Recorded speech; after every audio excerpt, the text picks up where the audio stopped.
ఇశ్రాయేల్ ప్రజలందరూ కలిసి హాయి పట్టణం మీద యుద్ధానికి పోవాలనుకున్నప్పుడు వాళ్ళు అంటున్నారు, అదంతా అండి చిన్న పట్టణం అండి, దాని మీదకి 3,000 మంది చాలని చెప్పి అనుకున్నారు. 3,000 మంది పోతే అండి ఆ చిన్న పట్టణంలో 36 మందిని చంపేశారు వాళ్ళు.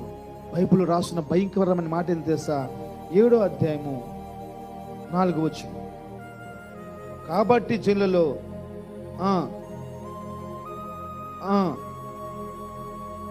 వారు చిన్న దేశం మీద నిలబడలేదు.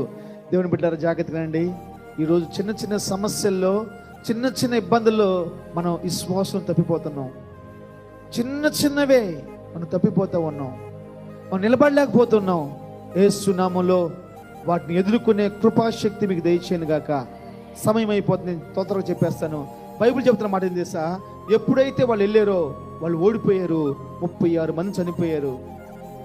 దైవ చేయండి. అయినా యెహోషువ బట్టలు ఇప్పేసేసి ప్రార్థన చేస్తున్నాడు, అయ్యా నేను నమ్ముకొని కదా మేము వచ్చాం, మేమందరం కూడా నీ నిబంధనతో కదా మేము నిలబడ్డాం, నిబంధన చేసుకుని వచ్చాం కదా అన్నప్పుడు, అరే మీలో ఒకడు ఒక నిబంధన తప్పాడురా, మీలో ఒక నిబంధన తప్పాడు. ఎవడు వాడు? మీరు నిబంధన తప్పాడు. మీరు యోర్దాను నదికి యోర్దాను దాటినాక యెరికో ప్రాంతానికి వచ్చినప్పుడు, ఆ యెరికో ప్రాంతం ప్రాకారం కలిగిన ప్రాంతం. ఏ ప్రాంతం అది? యెరికో ప్రాంతం ప్రాకారం కలిగిన ప్రాంతం. ప్రాకారాలు దేనికుంటాయి? తాళాలు దేనికుంటాయి? ఎక్కడ బంగారం ఉంటే అక్కడ, ఎక్కడ వెన్ను ఉంటే అక్కడ, ఎక్కడ డబ్బు ఉంటే అక్కడ తాళాలు ఉంటాయి. ప్రాకారం కలిగిన పట్టణంలో ధనవంతుల పట్టణం అది. విచ్చలవిడి వేయింది, విచ్చలవిడి బంగారం, విచ్చలవిడి విలువైన వస్త్రాలు చాలా ఉన్నాయి ఆ యెరికో ప్రాంతంలో.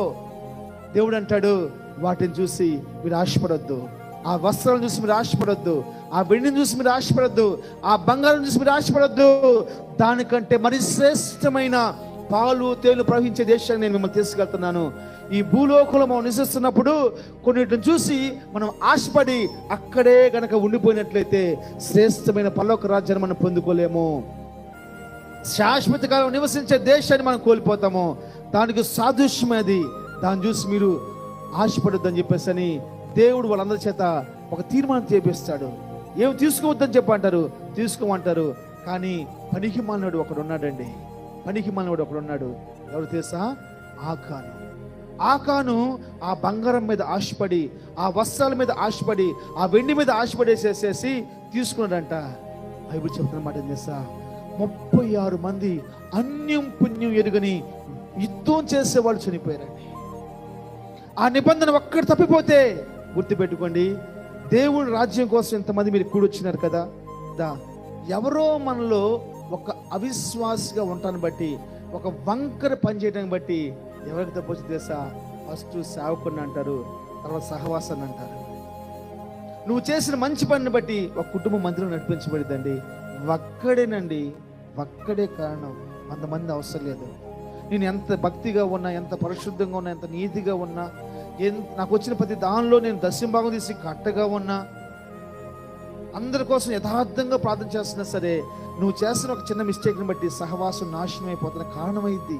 నువ్వు ఆలోచించుకో.